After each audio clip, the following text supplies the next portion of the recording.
Hello fiends and collectors, this is me, Daniel East 1000, back again with a Star Wars Black Series figure review. Today we're going to be taking a look at a figure that commemorates the 20th anniversary of Star Wars Revenge of the Sith. This comes from the same assortment as the Commander Cody that I have reviewed. Link will be up there if you want to check that review out. And just before we even touch base on the figure that we're going to be looking at today, this whole Revenge of the Sith 20th anniversary assortment, it's been a whole mixture of the good, the bad, and real head scratcher decisions. This Commander Cody was a great start. Spoiler alert to the review that I've done.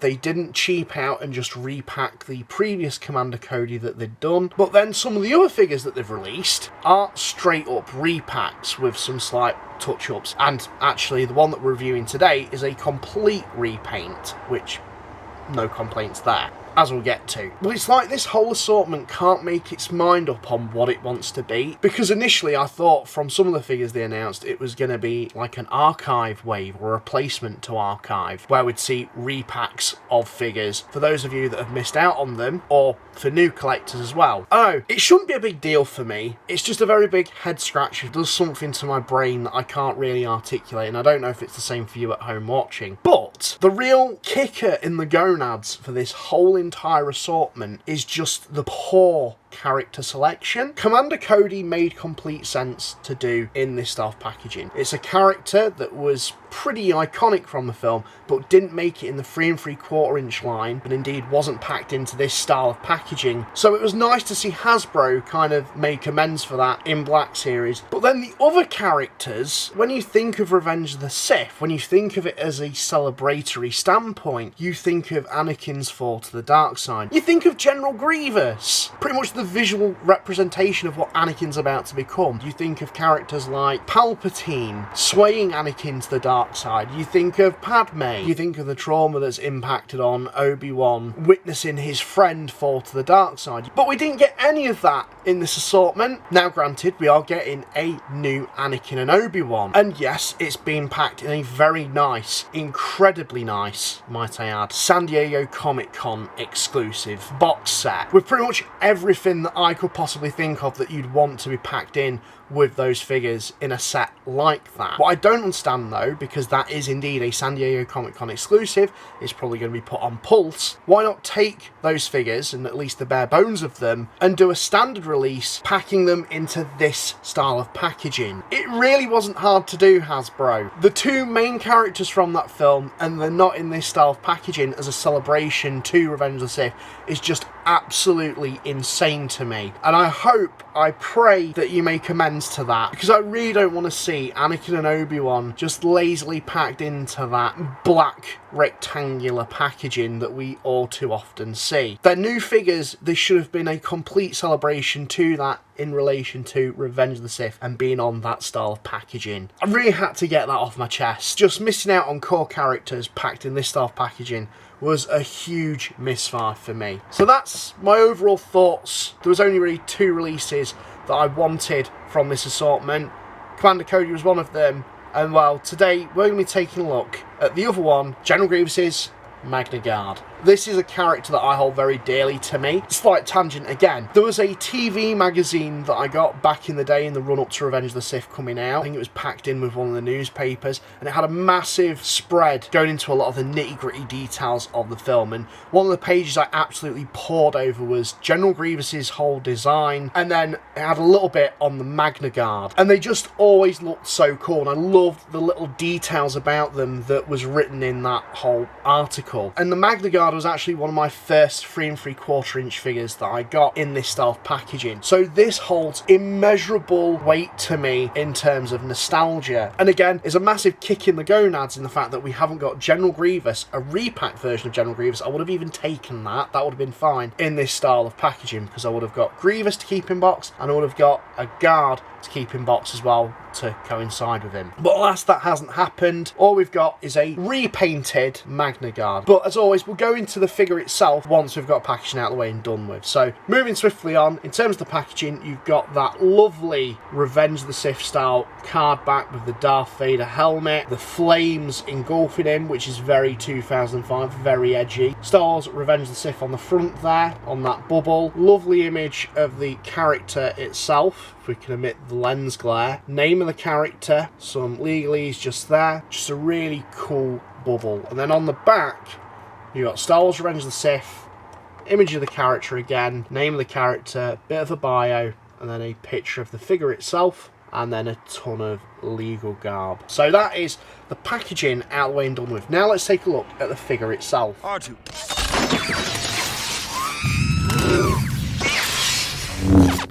Crush them!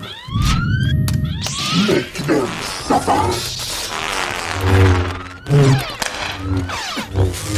So here we have General Grievous's bodyguard, the Magna Guard. First and foremost, it's important to note that this is a complete repaint of a figure that was previously released, of the Magna Guard. This is the Clone Wars style version. I'm not too sure why they went with this version to begin with. Maybe it's because they did know that Revenge of the Sith was coming up and they could do an easy repaint of it, which no complaints there. But this figure was met with a lot of complaints, and to be honest, I completely understand them, but I absolutely adore this figure, and that might be just to pre-emphasise this due to my nostalgia to the Magna Guard and how much I like the whole design of it. The main problem people had with it back in the day though was obviously these electric bits do fall off quite easily, and the shoulder pads do have a tendency to fall off quite easily as well, although on mine I've not really experienced it too badly, but it is prominent when you start posing the arms up and moving it. That being said though, I think the figure looks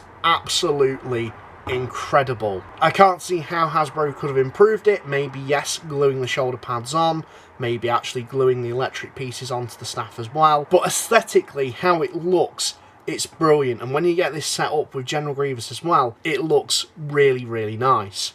So now that we have the repainted version, the film accurate Revenge of the Sith version, it has the same problems, just to preface that, and I'd probably say at least on my copy, it's heightened because naturally mold degradation. The shoulder pads do fall off very easily. It's almost like you look at it and they'll fall off. So I want to stress that as well, and it's the same with the electric pieces on the staff. I completely understand people's gripes with it, but when I saw this on shelf, I thought, you know what, the paint applications on that look absolutely banging, and they do.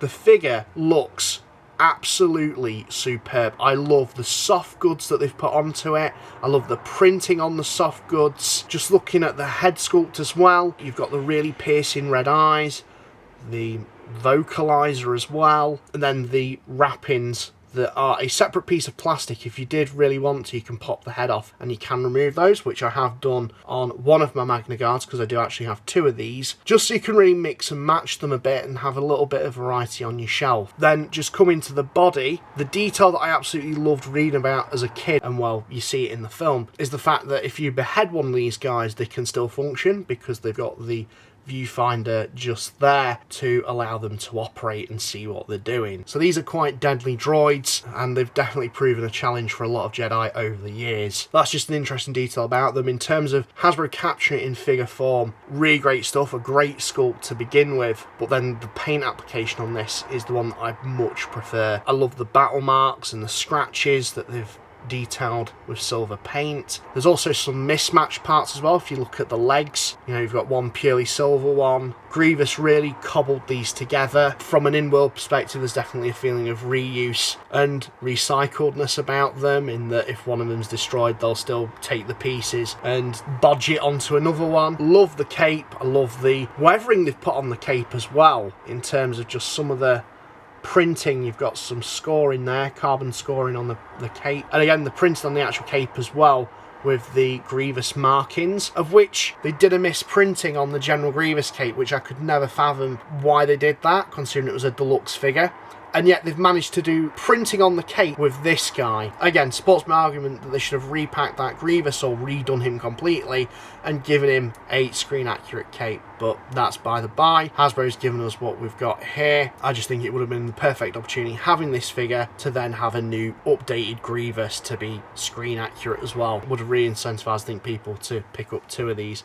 And to be honest, I definitely want to pick up another one of these, even though there are some little gripes with it that I've sort of established at the start of this review. No, I really love the designs. I love the really intricate details on that torso, and you just saw there the shoulder pad pop off. But I love that abdomen, The really intricate details just inside there. It's just a very sweet looking figure, and I think the paint applications just really set this one off so much more than the white version. But that's just me. Let me know what you guys think in the comments down below, of course, which one you prefer. Now, just coming into the accessories, and this is where I really like this figure as well, in that if we just pop his shoulder pad on first. At this point, it does feel like the shoulder pads should be an accessory because of how loose they are and removable. So first up, you've got this electro staff, of which is how it appears in Revenge of the Sith. It's a very solid piece of plastic with these clear translucent pieces on the ends. It's how it looks in the film. That's really, really nice. I like the fact they've included these little electric pieces, even though they do have a tendency to easily come off. They're very, very loose, so depending on how you feel about them, you might want to glue them down. When you get him posed up holding that, he looks really, really cool. Now, the figure also does come with a alternative version of the electro staff. This is how it appears in the Clone Wars and was packed in with the original release, as well as the other electro staff. Well, this one's just a basic version of it. It's nothing too fancy. It's just a nice inclusion that Hasbro included, and especially including it with this figure. And to be honest, if you don't end up displaying this, it serves as an excellent filler accessory for another figure in the form of the HK droid. So, for some reason, Hasbro didn't include the weapon that this particular version of the HK droid from Ahsoka uses. They gave it a blaster, of all things. So, that accessory that comes with the Magna Guard can really be used with this, and it looks absolutely brilliant when you do give it to him. It's how I have my HK droid displayed. If I ever do get another one of these, I'll probably do the same with the other one, but it's just an idea for you.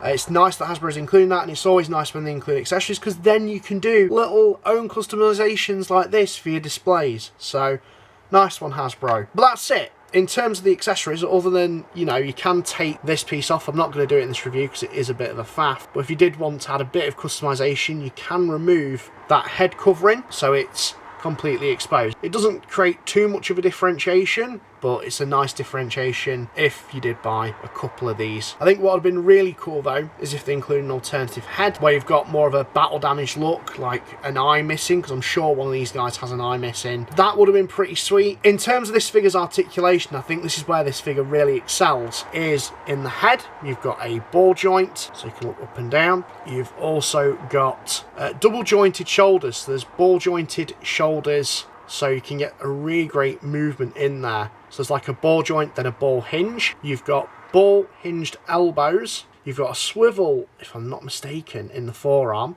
Ball hinge in the wrist. You've got a ball joint in the torso. Again, you've got double joints in the hips. So you've got a ball joint and a ball joint there. You've also got hinged knees, and there's a slight bit of swivel at the top of the leg there as well, so you can kind of turn that knee a little bit, although it's slightly hindered by this piece of plastic covering the kneecap. But you can get a tiny bit of swivel just there. There's a ball joint in the ankle with a slight bit of rocker joint. So that's all the articulation that this figure comes with. So it's really impressive that they've managed to cram that amount of articulation into a droid type figure like this. In terms of Star Wars droids, they have very interesting aesthetics, which can be challenging from an articulation standpoint for sure, as I've mentioned in my Droidica review. But they've absolutely nailed it with this figure. Yes, I know it is a straight up repack, only really utilising new paint application, but this one is honestly my favourite. Now, I can't defend this figure completely because there are some issues with it, certainly